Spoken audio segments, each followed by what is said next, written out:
Je m'appelle Heiko et je parlerai ici au nom de Hildegard Schneider, directrice de World Wide Wings. Le thème du réveil d'aujourd'hui est la sensibilité à l'Esprit Saint. En vérité, je vous le dis, si vous ne vous convertissez et ne devenez comme des enfants, vous n'entrerez pas dans les royaumes des cieux. Matthieu 18, 3. Les enfants croient tout ce qu'on leur dit. Ils n'ont aucune difficulté à croire des choses qui dépassent leur horizon.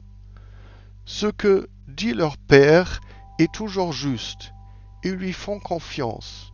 Les enfants croient leur père capable de tout. Pour eux, il n'y a aucun problème que leur père ne puisse résoudre. Cela se voit particulièrement lorsqu'ils ont peur, lorsqu'ils sont confrontés à quelque chose d'effrayant. Dès qu'ils sont près de leur père, toute leur peur disparaît car ils savent qu'il peut les protéger.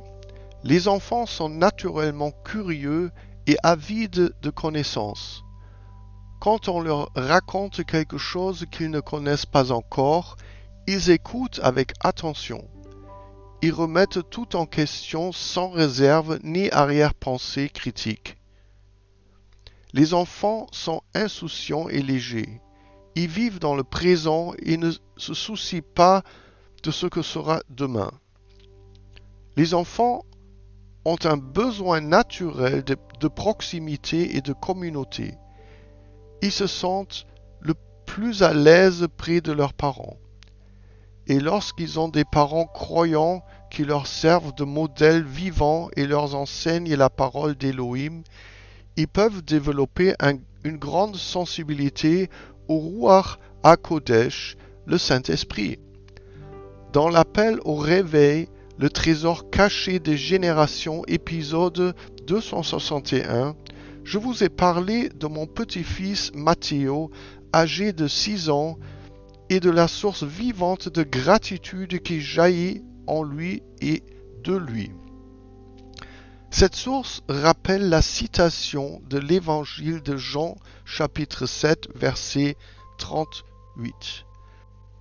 Des fleuves d'eau vive couleront de vous. Si vous n'avez pas vu cet épisode, je vous recommande de le regarder, d'autant plus qu'il s'agit d'une suite. La gratitude est souvent considérée comme un fruit de l'Esprit Saint, bien qu'elle ne soit pas explicitement mentionnée dans la liste des 9 fruits de l'Esprit dans Galates 5, 22 à 23. Les fruits mentionnés sont l'amour, la joie, la paix, la patience, la bonté, la bienveillance, la fidélité, la douceur et la maîtrise de soi. Cependant, la gratitude est considérée comme une attitude et une qualité qui découlent de l'action du Saint-Esprit. Le mot hébreu pour la bonté mentionné ici signifie grâce, fidélité, générosité et faveur. Une gentillesse et une attention inattendue, le pardon, mais aussi l'aide et le salut au sens large. Les psalmistes louent la bonté d'Élohim car elle remplit la terre. Psaume 33, 5. Elle est aussi haute que les cieux. Psaume 57, 11. Elle s'applique aux hommes. Elle entoure ceux qui craignent Dieu. Psaume 23, 6. Elle est précieuse et rassasiante. Psaume 90, 14. Si nous nous laissons guider par le Saint-Esprit, Galates 5, 18 à 25, la bonté que nous portons en nous en tant qu'enfants d'Élohim rayonnera. Et ce don du don et de la générosité a gagné de l'espace en Matthéo grâce à l'Esprit d'Élohim. Je vais vous raconter une autre histoire à propos de Matthéo. Matthéo rentrait de Hollande avec son frère Bibi et ses parents. Matteo m'avait préparé un cadeau qu'il tenait absolument à me donner et il a demandé à ses parents de faire un arrêt sur le chemin du retour. Il ne voulait en aucun cas repousser cela plus longtemps et ses parents ont accepté et m'ont rendu visite. On a sonné à ma porte et Matteo était là avec son cadeau qu'il m'a remis. Comme vous pouvez le voir sur les photos, il avait acheté aux Pays-Bas une tasse avec une soucoupe décorée des mouettes.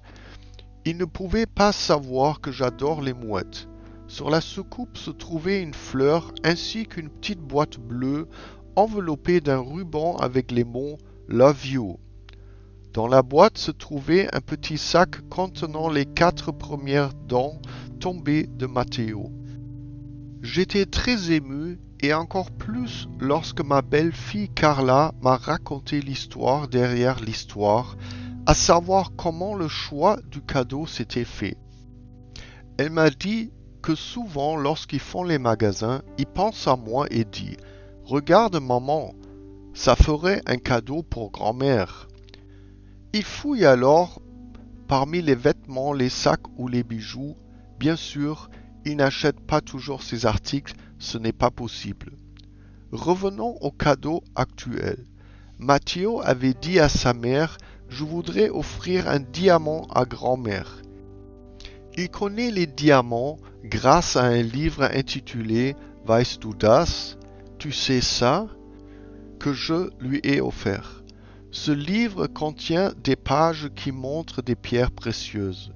Et il sait que des diamants sont les pierres précieuses les plus chères qui existent. De plus, son père lui a acheté des pierres précieuses artificielles qui brillent et qu'il adore. Revenons à la conversation avec sa mère. Donc, je veux acheter un diamant à grand-mère.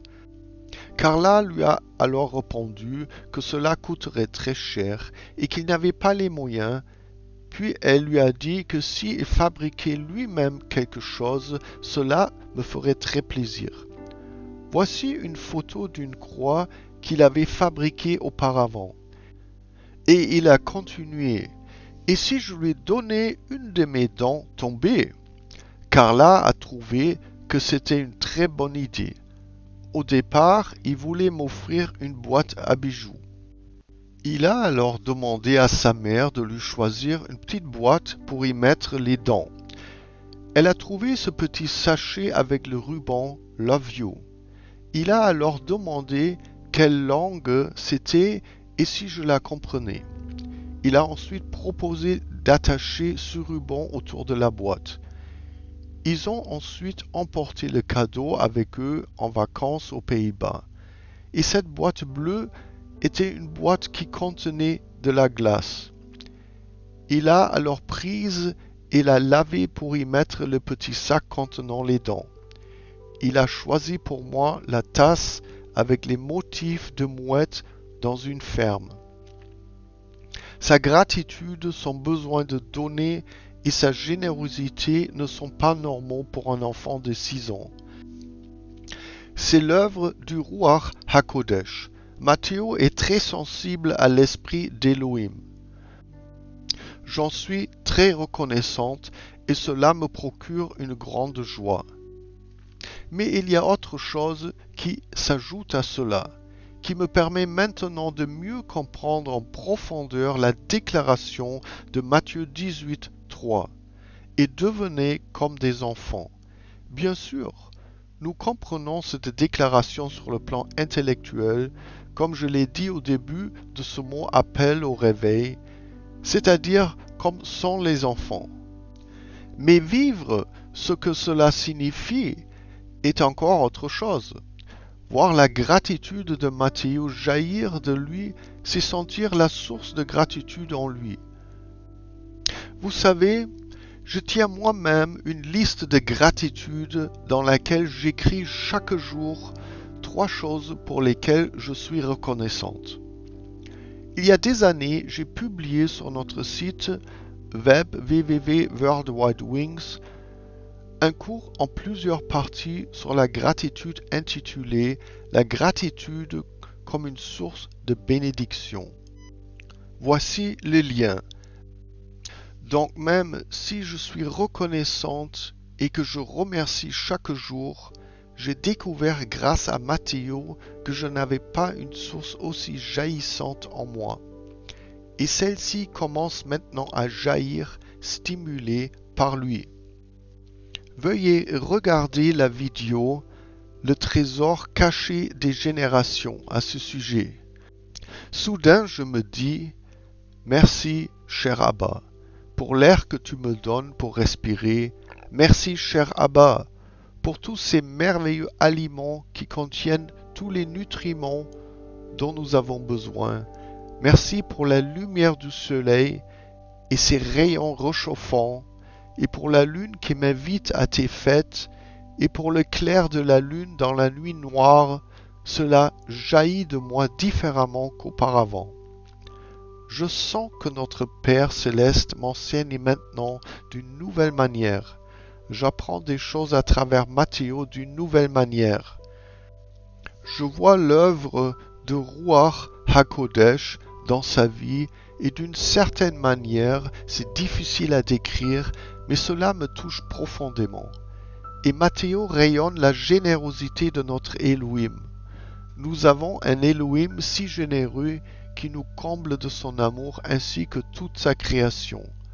Je suis impatient de voir ce que notre Père céleste nous réserve encore et ce qu'il me transmettra à travers Matteo.